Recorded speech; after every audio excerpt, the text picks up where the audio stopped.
jam 3 subuh, hampir subuh itu kita balik lagi ke Tegal kan. Balik lagi ke sana, habis itu sampai di sana pesen si juru kunci ini, saya kan tanya, pesennya apa aja anu Mas? Kan Mas Rizal waktu itu. Pesennya ini suruh nyimpan.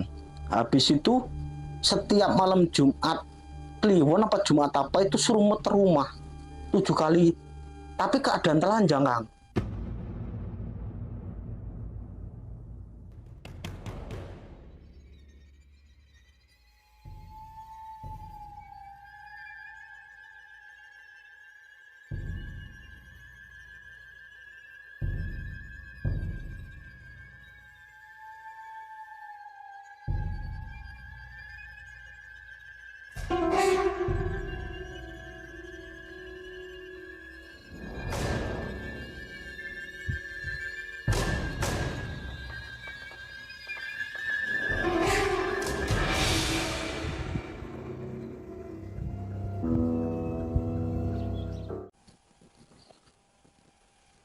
Ya, ceritanya kayak gini Kang Udeng.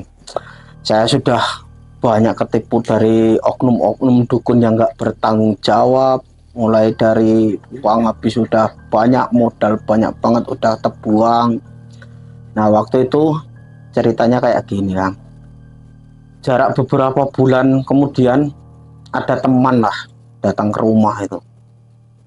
Datang ke rumah malam jam 7 lah waktu itu Kang. Selepas habis sholat isya.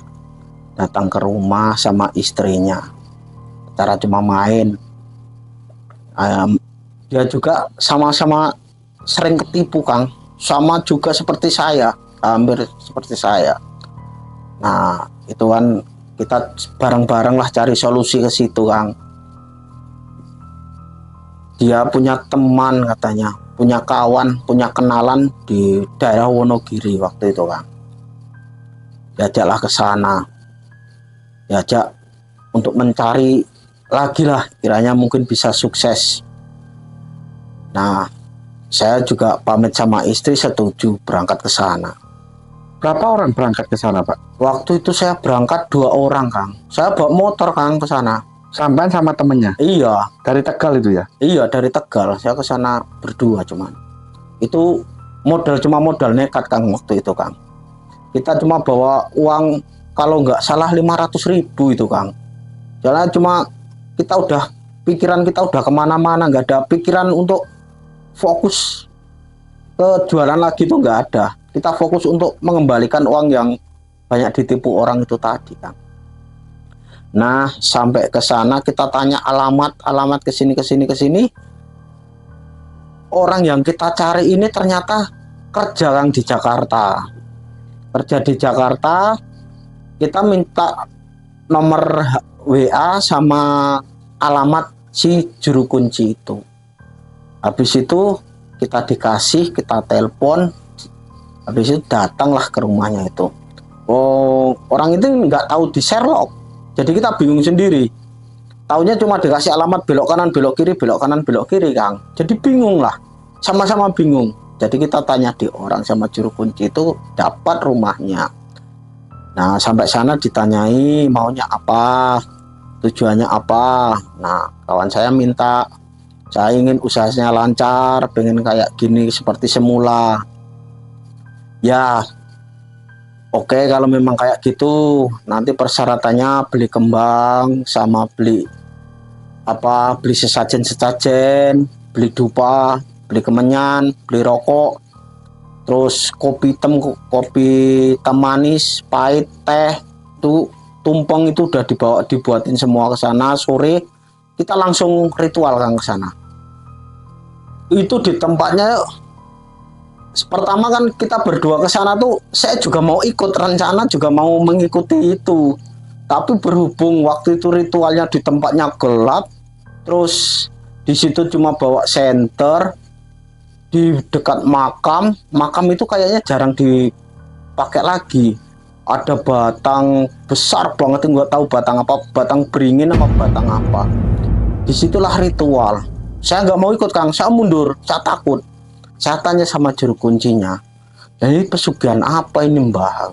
Ini pesugihan kandang bubrah. Nah, disitulah saya takut Kang. Saya mundur.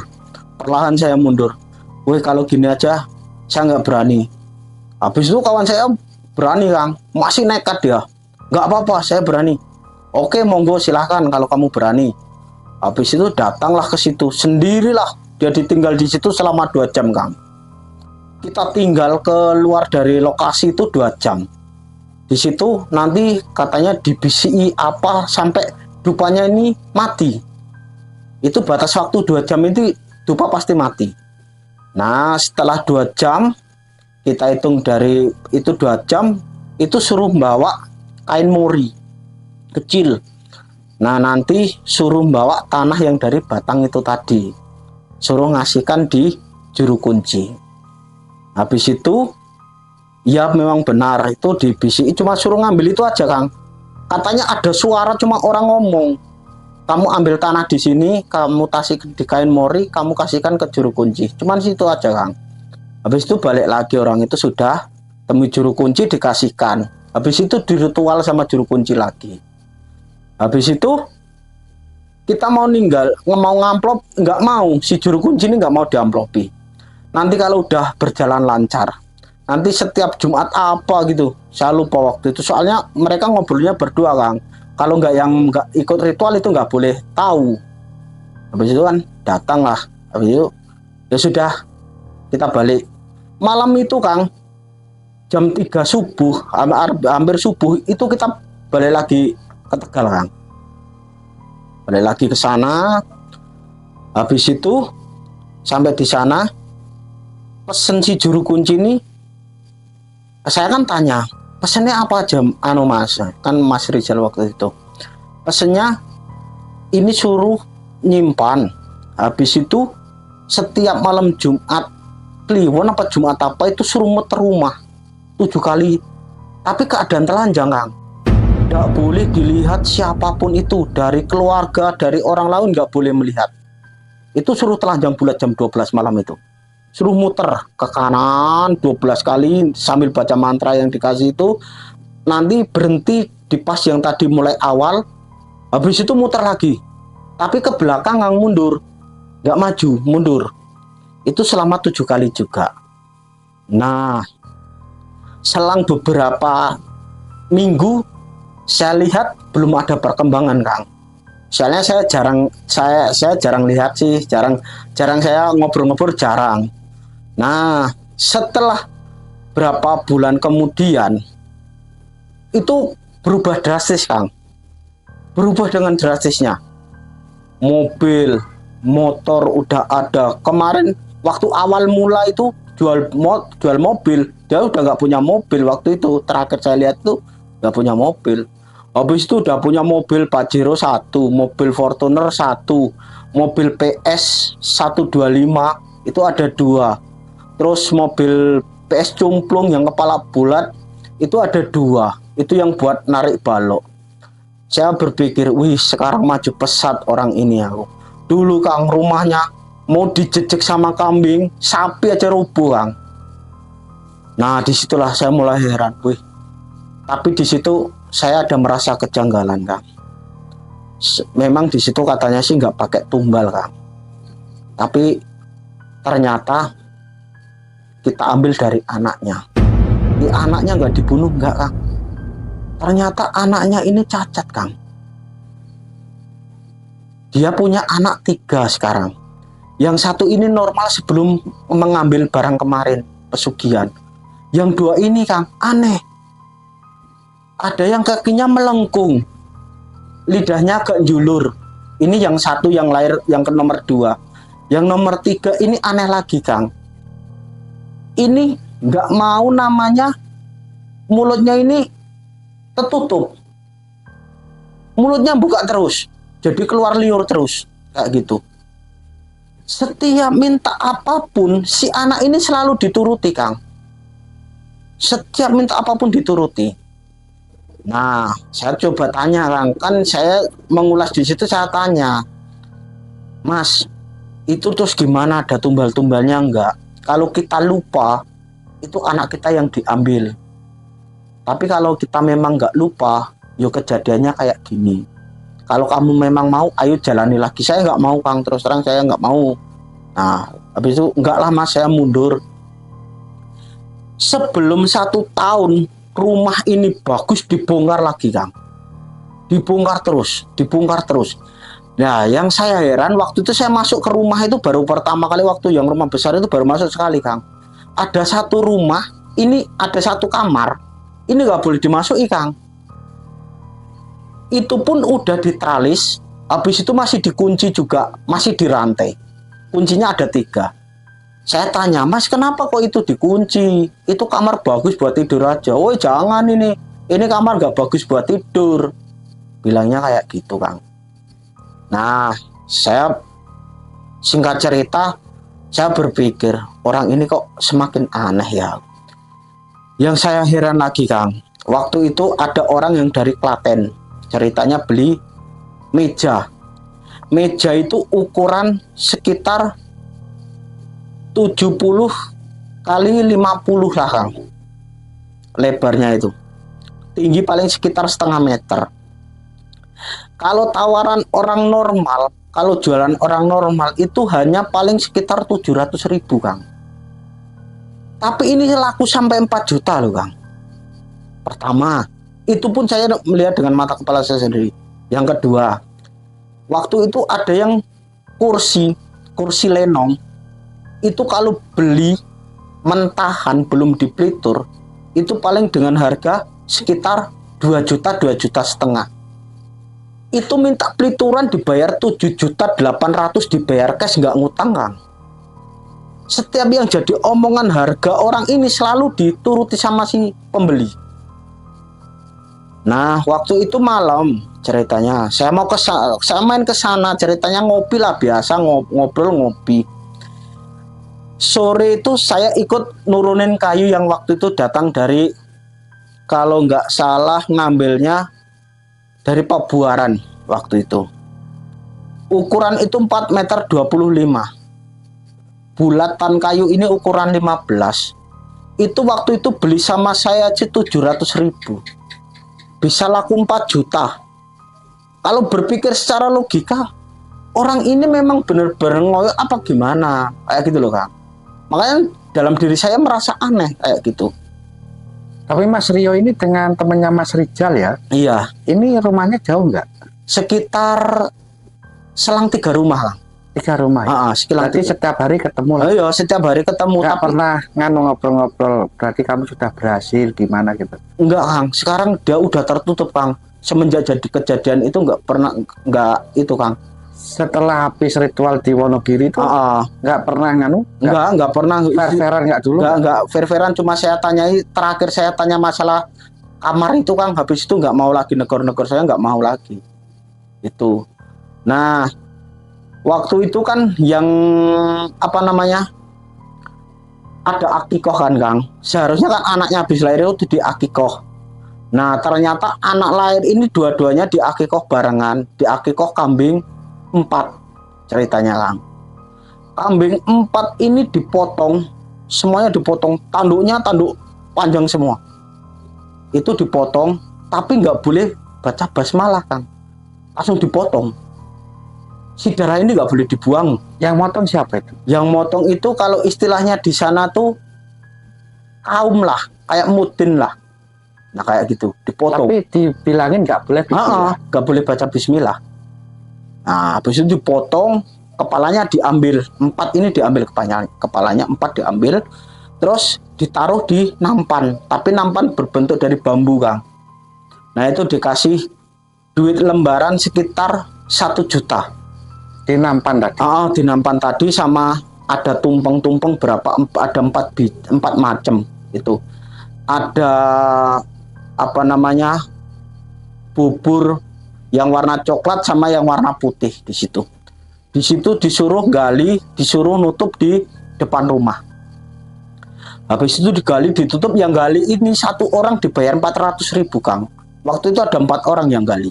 Gali lubang? Iya, gali lubang itu aja. Itu digali di mananya? Di mana rumahnya? Di depan rumah. Depan rumahnya Mas Rizal tadi? Iya, di depan rumah Mas Rizal tadi kan ada apa, ada garasi, pas di depan garasi itu Kang. Jadi di depannya apa, di belakang pintu, di belakang rolling pagar, di belakang pagar dalam rumah berarti di situ. Nah disitulah, nah waktu itu yang saya anehkan lagi, semuanya merasakan yang dianehkan lagi, daging kambing baru dipotong itu kan pasti ada rasa manis ataupun rasa amis, anyir, itu pasti ada Kang. Ini nggak ada rasa, jadi rasanya cuma campah lah, sepah, nggak ada rasa, seakan sari ini udah hilang semua, sarinya ini udah hilang semua. Terus yang datang ke situ, ini setiap orang ini diamplopi 500.000, itu pun yang datang kalau nggak salah orang 35 orang. Itu yang genduren lah ya. Iya, istilah gendurennya di situ. Nah, waktu itu saya makan mulai dari sate, mulai dari apa, dari tengklengnya sampai dari sotonya itu nggak ada rasa apa, nggak ada rasa daging kambing, nggak ada. Tapi si kuah ini terasa. Yang nggak terasa cuma si daging. Nah, yang saya aneh di situ Kang. Habis itu saya ngomong, kok ini orang ini semakin janggal, semakin aneh terus. Ada salah satu orang, itu teman saya juga Kang, itu Mas Roni namanya. Itu penasaran, kenapa kok kemarin suruh nutup kepala kambing di situ. 4 hari kemudian, satu keluarga Mas Rizal ini pergi semua, refreshing katanya. Waktu itu pergi ke arah Randu Sanga waktu itu, ke sana pantai. Nah, habis itu dia tuh mungkin merasa janggal, jadi dibukalah, masuklah ke dalam rumah itu, diambillah tanah itu tadi, Digali lagi. iya digali lagi. Dalam situ nggak ada apa-apa Kang, Kepala kambingnya kepala kambing nggak ada, bekas-bekas itu nggak ada, pokoknya nggak ada sisa. Saya merasa aneh di situ. Nah habis itu orangnya langsung sakit selama 7 hari. satu keluarga. Yang buka tadi, yang ngedok tadi itu sekitar 7 hari itu sakit. Itu dia sendiri ngerasain cuma pusing kepala sama nggak bisa jalan Kang. Tapi Mas Rio ini nggak ikut gali ya? Nggak ikut, saya lihat dari luar Kang. Waktu itu saya ngintip dari luar, saya nggak berani masuk. Nah habis itu kan digalinya, diambil, ternyata nggak ada lagi. Nah setelah digali, ditutup seperti biasa lagi, nggak seakan nggak ada apa-apa. Orang itu pergi, besoknya langsung demam, 7 hari nggak bisa jalan, sakit kepala.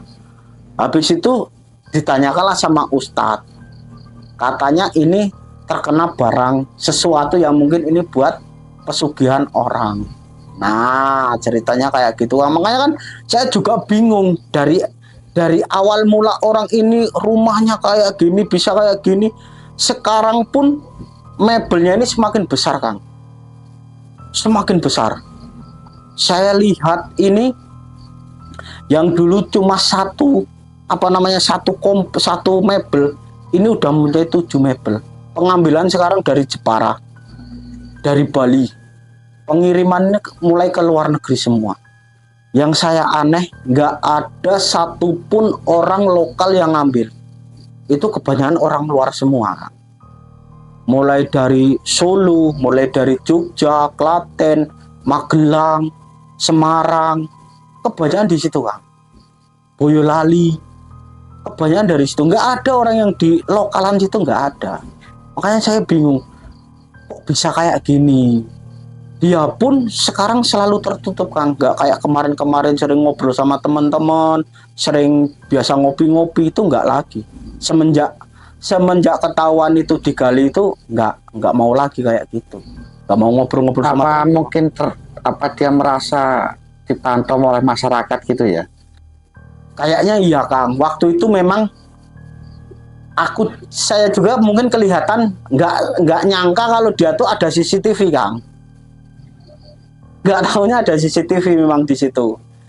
Pas dari atas itu ada CCTV yang kecil itu loh Kang, bukan yang besar. Ternyata dia pakai CCTV yang chip yang kecil itu. Ya kelihatan dari situ. Makanya kan Oh ya sudah, berarti kita terlihat dari CCTV situ. Makanya sama saya nggak mau namanya negor, nggak mau tegur sapa, nggak mau lagi. Nggak kayak kemarin-kemarin. Sebelum kaya itu Iya, Pak. sebelum kayak itu tadi, Pak. Apa rumahnya itu enggak pernah direnovasi Pak Mas Rio? Sering, Kang. Itu 1 tahun bahkan 2 kali 3 kali, Kang. Yang gebyok baru aja itu dijebol, Kang. Itu baru dijebol. Yang sering banget itu kubahnya, Kang. Kubah rumah yang di atas itu sering. Atapnya Heeh.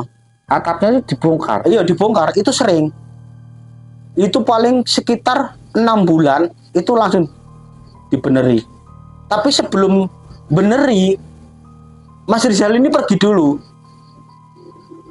nggak tahu kemana, apa mungkin ke Wonogiri lagi atau kemana. Tapi setiap pergi sore pergi, pagi pasti sudah di situ, Kang. Renovasi rumah tadi ya. Ah, Apa atapnya tadi ya? iya, setiap mau renovasi, dia selalu pergi dulu, Kang. Sore itu udah pergi, sekitar jam 3 itu udah pergi. Nanti pagi-pagi udah di situ.